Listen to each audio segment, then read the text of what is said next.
And I love to look back and think about what shaped me as a weird, bizarre, fun, creative human being. And okay, that got weird really fast. Hello, Champagne Nightmares, and welcome back to my channel. I'm your ghoul, Miss Jaye. And today's video is all about looking back into what made me the crazy, weird, fun, bizarre, horror-loving trash queen that I am today. So I've got a list of 13 things, not all of them movies. There's a lot of them that are movies, and we'll talk about them, but there's other horror-related properties that have really impacted my love of horror and my love of anything spooky and how that all came about. And I'm excited to take this little walk down creepy memory lane. I hope you are too. And if you want to come along on that journey, go ahead and stick around. We're getting into it right now.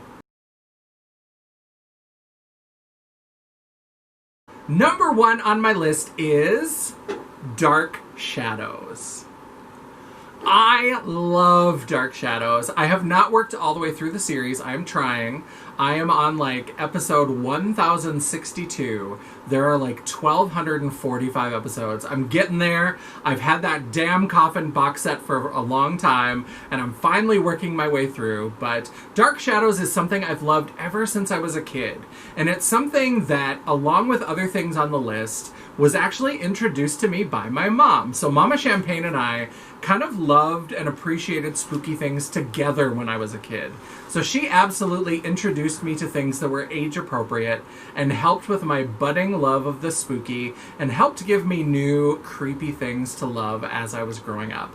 And one of the earliest that I can remember is Dark Shadows. They used to play episodes of Dark Shadows on PBS, and so we would watch it together. And Dark Shadows, if you don't know what that is, it ran from 1966 to 1971, and it started as just a gothic soap opera. So it was just your typical soap opera like Guiding Light, like Days of Our Lives, that was set in a big sort of foreboding Victorian kind of mansion with the Collins family. And it was all centered around Victoria Winters, who was this young governess who was raised in an orphanage, and she believed that someone in the Collins family was her relative, and so she came to take care of little David, and there was all kinds of suspense and intrigue. Now, the show didn't do very well in its initial run, and it got to around episode 150, and they kind of threw in this character who was a phoenix. And so she would come back every 100 years or so, and then eventually she would disappear in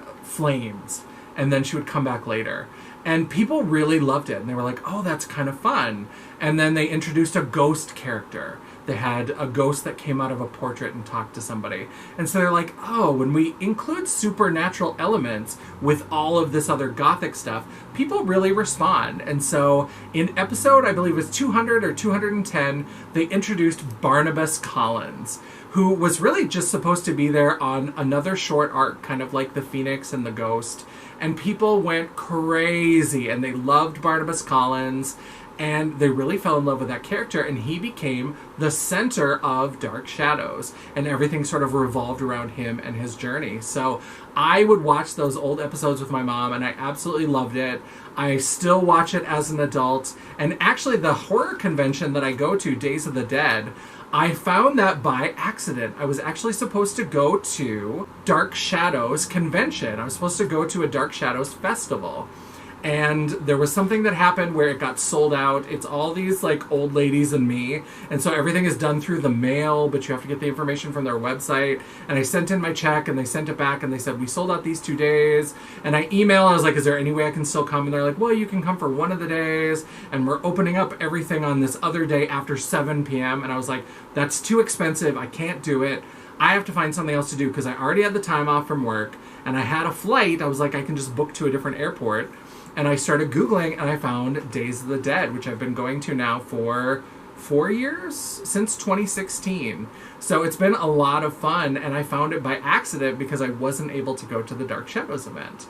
So that's the first piece of horror that really helps build my love of horror. And what I think is interesting, and what I think really contributes about that, is that it was a mix of horror and supernatural elements with the human story. So with the story of these people who were in relationships and fighting, and there was suspense, and there was action, and there was mystery, and I loved it all mixed up together.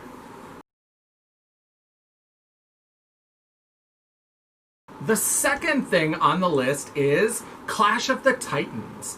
When I was a kid in the 80s, Clash of the Titans was a big deal. I loved that movie. All the fun, like, claymation, stop motion animation kind of sequences that they did were wonderful. And there's so much in there that's very monstrous and very cool, but especially Medusa. So I loved mythology as a kid. I grew up in that sort of classical education where they did a lot of stuff on Greek mythology and Greek history, even in elementary school, and I absolutely loved it. All the gods and goddesses and the interesting stories. And I loved the monsters, and I have always been fascinated by Medusa.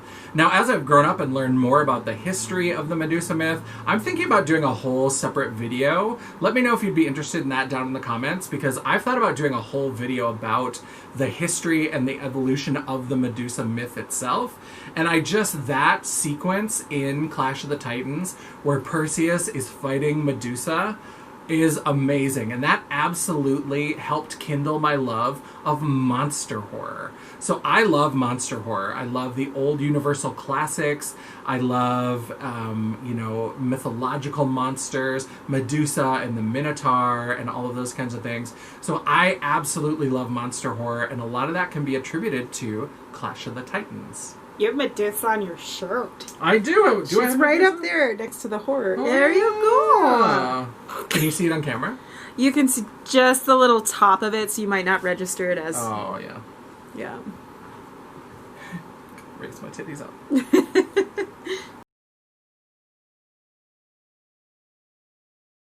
Number 3 is a horror movie, and that is Prom Night 2. Hello, Mary Lou. That is a slasher. Now, it has nothing to do with the original Prom Night. The original Prom Night starred Jamie Lee Curtis, and this was the next entry in the franchise, but it took an entirely different direction, and it introduced a character named Mary Lou Maloney, who then was used for 2 additional sequels after that. Now, the reason why this one is important is it is a good, fun, scary B-slasher movie. It's kind of fun. It's got some interesting deaths. It's got some interesting effects. It's got Michael Ironside, who kind of would pop up in some of those 80s horror movies. But the reason why this was important is because this is one of the first actual horror movies that my mom watched with me. So my mom would kind of keep me away from the harder stuff. When I was younger, I was always looking for spooky stuff. So she was always looking for books that we could read. My mom read to me every night before I went to sleep when I was a kid. And so we were always looking for kids' books that had monsters or mummies or Frankensteins or just different things. Yes, nerds, I know it's Frankenstein's monster, not Frankenstein. Let me live. But we were always looking for spooky things, and she had rented Prom Night 2 because she wanted to watch it, and I was getting ready for bed, and I had asked if I could watch it, and she said no, and I kind of pitched a fit, and she said no. But I remember that I was getting ready to get out of the bath, and she kind of peeked in, and she was like, do you want to watch Prom Night 2? And I was like, yes! And she decided that I could watch it, and I watched it, and I'm almost positive that I had nightmares after that, but it was one that I actually sat through. Like, before that, I would sometimes watch it and turn away. And I was really good about kind of policing myself. So my mom would sort of, like, let me watch some creepy stuff. And then eventually, if it was too much, I would opt out. Like, I never felt like I had to sit through it. So I know that I had nightmares afterwards, but I also know that that was the first one that we watched together where I finished the whole thing. Like, I just, like, sat and watched it. And I was a little creeped out by it, and like I said, I'm sure I had nightmares, but it was really important. I remember that movie specifically, that we watched it together.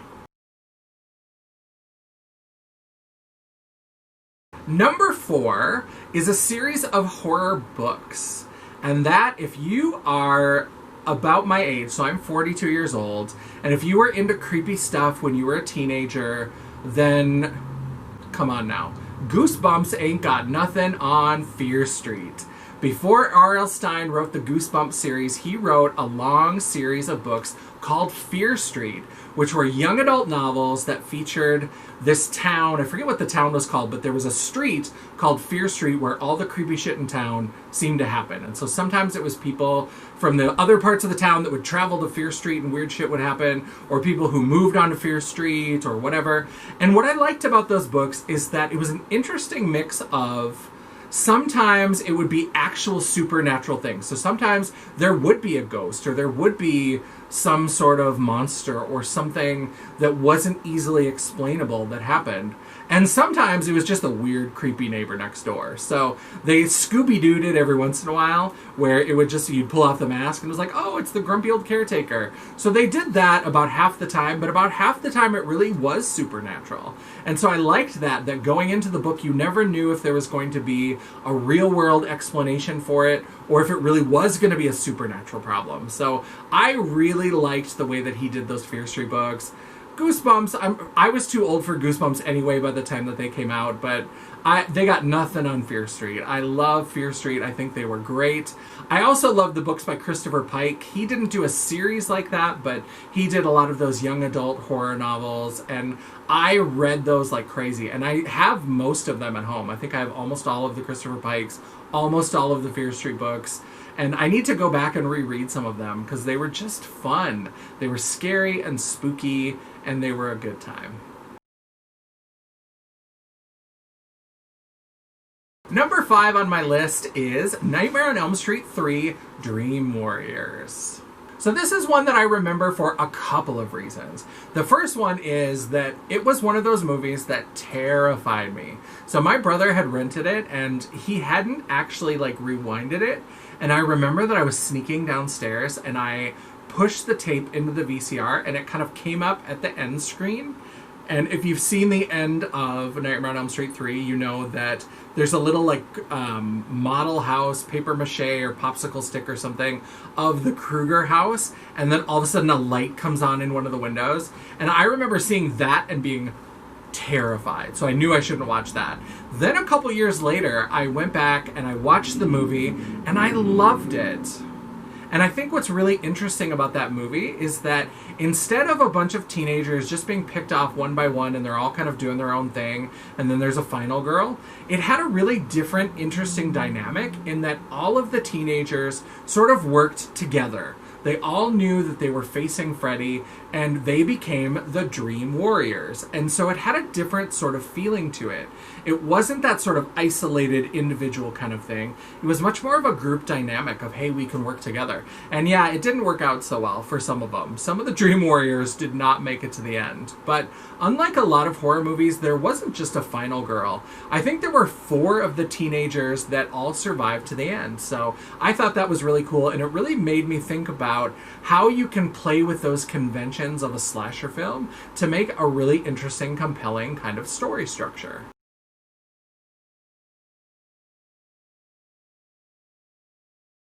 Move around a little for just gonna be. Oh, yep.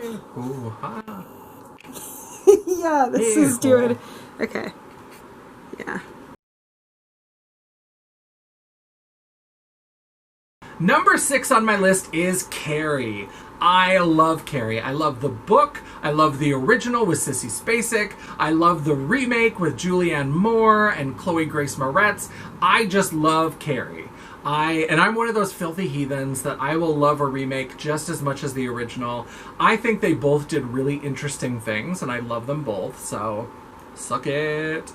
But I loved the original growing up, and it really kind of pushed me into reading horror because I saw the movie before I read the book.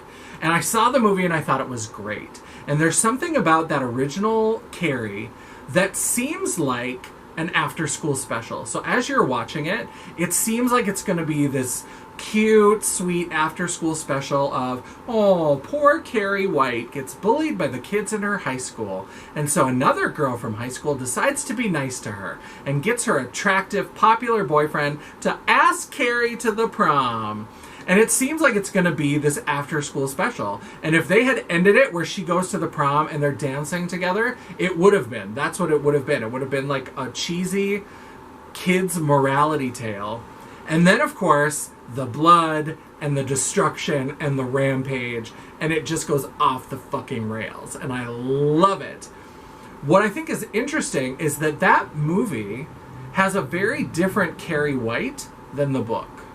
So in the movie, Carrie is very much a victim. The victim of the bullies in her school. And I loved Carrie because I was kind of bullied as a kid, and there were some mean, awful kids in my school. And so when I saw Carrie, I was like, yeah, I'd like to fucking burn them up at the prom. I'm not a sociopath, I promise. Maybe a little. But I loved that when you read the book is creepy because Carrie knows that she has this power, and she has these moments. There's one scene in the book where she's like lifting a dresser, and she realizes, she's like, I could hurt people if I wanted to. All these people who are mean, I could hurt them.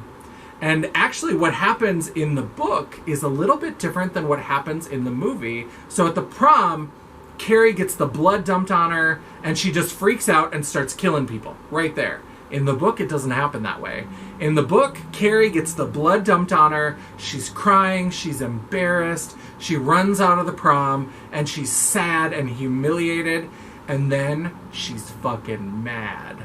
And she comes back to the prom, and that's when she locks all the doors and starts things on fire and starts, like, making people die. And she watches through a window. So instead of, like, it being a reaction and she goes out of control, in the book, Carrie knows exactly what she's doing. She had time to leave the prom, think about it, and she's like, no, fuck those people. They have done this for the last time. And she goes back to the prom, and she gets her revenge. And it's beautiful and chilling and disturbing, and I love it. And that kicked off my sort of love-hate relationship with Stephen King. I still like Stephen King. I still read a lot of his works. Carrie is the best book he's ever written, and it's the best edited. Like, he doesn't need 900 pages for some of these books. I know the nerds are going to come and scream in the comments. I don't care. Some of those books that are 900 pages could be 600 pages. Some of the books that are 600 pages could be 400 pages. Calm it the fuck down. But now he's fancy Stephen King, and so he never has to deal with an editor ever again. And that's to his detriment. But I think Carrie is clean, it's well edited, it's concise, it's creepy, it's so well done. And that absolutely kicked off my love, not only of horror and the sort of teen revenge kind of movies, but also my love of horror fiction and of Stephen King. The way they killed off whichever Wilson, I can't keep track of him, Owen Wilson maybe, the shaggy one that used to look like Ashley Simpson, or Ashley Simpson used to look like him. I can cut that out, nobody knows who that is. She had that nose cut off like 10 years ago. Number 7 on the list is The Haunting, the original, the OG. That one is fantastic. The remake was okay. It was just an excuse to make the movie with bigger budgets, bigger special effects, all that kind of stuff. It just wasn't very good, and the changes they made to the story, especially with, like, Owen Wilson's character, I just wasn't into it. But it was fine. I didn't mind it, but the original is so good. And what really impacted me was it really kicked off and reminded me of my love as a kid of ghost stories. That you don't need to be gory to be scary. It doesn't need to be explicit and limbs torn and a ton of blood. That you can tell a ghost story with almost no special effects and be scary as fuck. That movie is so good. It's so well done. There's only a couple jump scares that they put in there, and they're so effective. It is such a good movie. Shirley Jackson is a genius. I love her stuff. And I absolutely love The Haunting. Now, I did really like the Netflix series that they did. They did it in a very different way. It was very, like, evening, like, family drama with some ghosts in it. But that was okay. I liked it. I thought it was creepy. I thought it was effective. But the original is so good. And it reminded me that things don't have to be gory to be scary. Number 8, The Exorcist, of course. Anybody who has watched horror, who's really a big fan, has probably seen The Exorcist, and it probably scared the shit out of you. And that is absolutely true for me. Now, I saw it at a time where I was kind of coming off this weird religious phase that I had. I went through a phase when I was in elementary school, late elementary school, heading towards junior high, where I got really religious. I went to this weird Baptist Bible camp. It wasn't quite like the camps in, what's that documentary, Jesus Camp? It wasn't quite that bad, but it was like one level down. So it was bad, but just not that bad. And that Jesus Camp is in North Dakota, and I went to one that was also in North Dakota that was very similar. But I was on this weird religious phase, and this is so dumb, but at some point I had actually convinced myself that I was the Antichrist, and I was so stressed out and anxious about it. I was a weird kid. But I kind of got over that, but then I saw The Exorcist and realized that you didn't have to be the Antichrist. The Antichrist could just, like, set up shop. And I was like, fuck, what? What? I don't know what to do. I was so scared and freaked out. It was so effective. And then when I saw the re-release with the added footage and she does that fucking crab walk, ugh! So good. It's so creepy, and demonic horror is still one of those like subgenres that still freaks me out. There's something about it that just gets under my skin, and it just it creeps me out. So The Exorcist was just, it spoke to that weird history of being kind of a weirdly religious kid for a while that, so good. So good.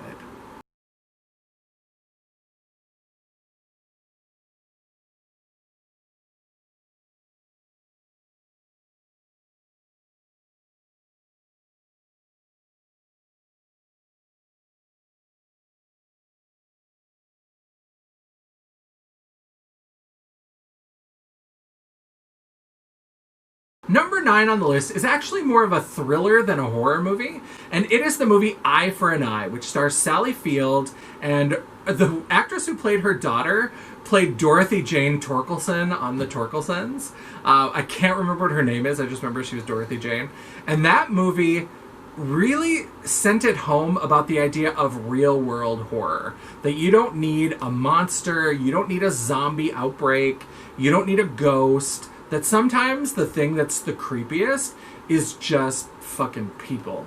Not fucking people, but just like fucking people are the creepiest. And it just reminds you that sometimes the creepiest things out there are just other people. Like, there's a scene where Sally Field's daughter gets killed, and that is the scene that absolutely sends ice water down my spine. It's so effective and creepy, and basically it's her daughter's birthday, and she's gone off to, like, she's picked up some balloons, and she's picking up some other things, and it's this, they're having a big party. I don't know if it's a Sweet 16 or something, but they have this ice sculpture of the daughter that's there, and so the killer is like delivering something to the party while Dorothy Jane, I'm just going to call her Dorothy Jane because I don't know her name, but Dorothy Jane is on the phone with her mother, and this guy comes and then he attacks her. So Sally Field is driving and she's stuck in traffic, and she hears this guy attacking her daughter, and so she like stops the car and gets out of the car, and she's trying to like, she doesn't want to terminate the call, but then she can't call the police because she's on the phone. But she doesn't want to get off the phone. So she's trying to like bang on windows and trying to get somebody to like call 911, and she's frantic, and it's so creepy. And she has these balloons that are trailing after her that she got for the party.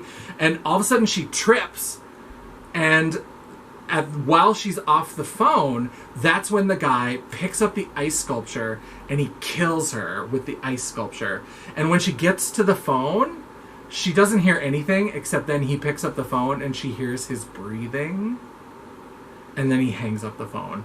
It's the most fucking disturbing thing I have ever... Like, I've watched all kinds of horror. I've watched Eli Roth and his, like, creepy gore fests. Oh, nothing on this scene. This scene is so creepy because that's just a person who exists in the world. And that's why that movie, to me, that scene has just absolutely stuck. And that movie is really good for all different kinds of reasons, but that scene is absolutely horror at its best. Number 10 on the list is one of the movies in my favorite slasher franchise of all time, and that is Friday the 13th. I love Friday the 13th. I love the original. I'm a big fan of Mrs. Voorhees. I think she's very cool. Betsy Palmer was perfection. Mwah! Chef kiss. She was fantastic. But another one that's really fantastic and that really impacted how I think about horror and what I enjoy about horror is Part 7, The New Blood. Now, Lar Park Lincoln as Tina is phenomenal. And what's really impactful for me in that movie is the fact that Tina is such a badass. So from slasher movies, we're all used to the final girl, like, running around and she has to fight the killer or whatever. But in this movie, Tina actually has some psychic powers. She's a badass. She can just go toe-to-toe with Jason. And the way that they did her sort of coming to terms with her abilities, and the way that she then kind of turns the whole thing on Jason, I thought was really fantastic. That's why I included her in my top 10 list of things to have in Friday the 13th, the game, if they're able to start development again. If you want to see all of the things that are on my fantasy wish list for Friday the 13th, the game, I'll go ahead and link that up in the cards. But I love Tina from Part 7. I think she's fantastic. Lar Park Lincoln did a great job with that character, and I just think she's amazing, and that's still one of my favorite of the Friday the 13th. I mean, I love the OG, the first, the original, but I think if you take out number 1, I think this one is my favorite. Number 11 is the movie Cheerleader Camp. Just the movie itself, I love. It's really fun. It's another one of those cheesy slasher movies, but I thought it had a fat person in it, and him being fat is kind of the joke a lot of the times, which is not great. But I thought it was interesting that they actually included a fat person who lives fairly well through the movie. And so I didn't see a lot of fat people in horror movies growing up, or if they did, they were just off on the sides and they died right away. There was just interesting people. Porn actress Terry Weigel is one of the characters in it, and so I found out about her other movies later on in life. And so the movie is just a lot of fun. It's kind of gory, it's kind of cheesy. The ending is a little bit predictable, but it's still a lot of fun. And it had Leif Garrett, who now I look at, I'm like, what was I thinking? But my little closeted gay boy self, I was like, oh, he's cute. And at one point he's in his underwear, and I was like, oh. But beyond just the movie itself, that movie also just epitomizes to me the love of the video store. There are a lot of people who love Blockbusters and old hometown video stores for a lot of reasons, but I loved them for the horror section. And a lot of people who got into horror got into it because they would just go to the horror section of whatever video store was available to them, and they would just pick things off the shelf. And I remember the box cover art for Cheerleader Camp so specifically, and it's like a cheerleader who's up in this big jump, and she's got the pom-poms, but her face is a skull. And I just remember seeing that, and I was like, I don't know what this is, but it's gonna be great. And I was right. Finger guns. Too much. I don't know why I can't stop. I'm just a walking, talking dad joke. But I loved it, and I loved going to video stores. That's how I discovered Sleepaway Camp and the sequels. I discovered Cheerleader Camp. I found Ghoulies. I found a lot of things there, so that really impacted my love of horror and of just diving in and maybe not knowing what a movie is. In other sections of the store, I was much less likely to just look at a box cover. If I hadn't heard about it, if I hadn't seen a trailer, I was less likely to pick it up and say, let's rent this one, what the hell. But with the horror, I was able to go, and sometimes just a box cover, that amazing art would pull me in, and that really impacted me and led me to watch some really weird, fun, creative, fucked up movies. Number 12 on my list is the film Get Out. This is more recent, but this is where I really feel like horror has been changing and evolving, and I love Get Out. I think it's amazing. I have no problem with horror movies that have a social commentary message. And I think that this is one of the most effective of things that I've seen. And I love, if you've ever seen the documentary Horror Noir, which is a history of black horror, they talk about Get Out, and they talk about all the films that lead up to Get Out and why Get Out was so provocative and new and fascinating and just brilliant. And I absolutely agree with that. That's one that really changed how you can incorporate social messaging into a horror movie. I absolutely love it, and I think it's super effective. Now, one that I think is also really effective, but it's a little bit more of a thinker, is the most recent remake of Black Christmas. And I know a lot of people really panned that movie, and they hate it. And I think that as a slasher movie in and of itself, C-. It's not great as a slasher movie. But But if you step back from it, and if you look at the people in the movie and really kind of analyze the politics and how it represents the sort of difference between men and women and sexuality and misogyny and all that kind of stuff, it's brilliant. It's got some brilliant social commentary. And I think it's really nuanced and really interesting. And it has some really good messages that you have to kind of tweeze out a little bit. I think it's fantastic. I don't think it's as well done as Get Out. I think Get Out is much more successful. I think it's much more easy to access the messaging of Get Out. That's what I love. I love this new brand of horror that's not afraid to use horror to talk about real-world horrors like racism, like misogyny, like homophobia, like transphobia. And so I love it. I'm here for it. So that absolutely continues to impact me to this day. And unlucky number 13, the last item on my list, Sleepaway Camp.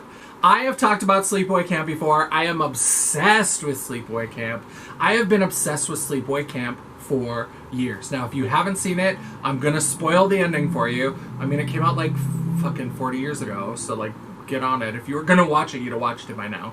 But I love it. That twist ending where Angela stands up and you realize that she was the boy twin Peter the whole time blows your mind. And that movie doesn't give you a nice wrap-up. So usually they give you the twist ending and they catch the killer, and then there's that little bit of like a denouement, as you would say. In French, denouement. Where they kind of wrap things up and they remind you that everything's going to be fine. Order has been restored. The killer has been stopped. Blah, blah, blah. This does not do that. Angela stands up. You realize she has murdered that other camper. His head rolls off onto the beach. And Angela just stares at the camera and does this like guttural howl. And it's so fucking disturbing and creepy and well done. And then the movie just ends. The credits just roll. And it's like, what the fuck did I just watch? So as a teenager, when I discovered it, I was like, mind blown. And it has really impacted the way I think about sexuality and gender in film, literally to this day, and I'm still trying to figure it out. I still don't know what the fuck that movie means. I wrote about it in my master's thesis. An entire chapter was structured around my criticism of Sleepaway Camp. There's so much in it. So besides that big gender reveal, there's also the whole thing where Peter and Angela, who are the twins at the beginning of the movie, it's shown that their father is in a relationship with a man. Oh, there's this like same-sex couple that's raising these two children. And except for the fact that it's happening in the context of all this horror and killing, the same-sex relationship for 1983 was actually portrayed in what seemed like a positive light. So how does that impact the story? Why did they choose to do that? Why is Aunt Martha such a freak about I have to have a boy and a girl? Like, she represents these sort of societal norms about gender balance, and you have to have a boy and a girl, and that's nature's way, and all this kind of stuff.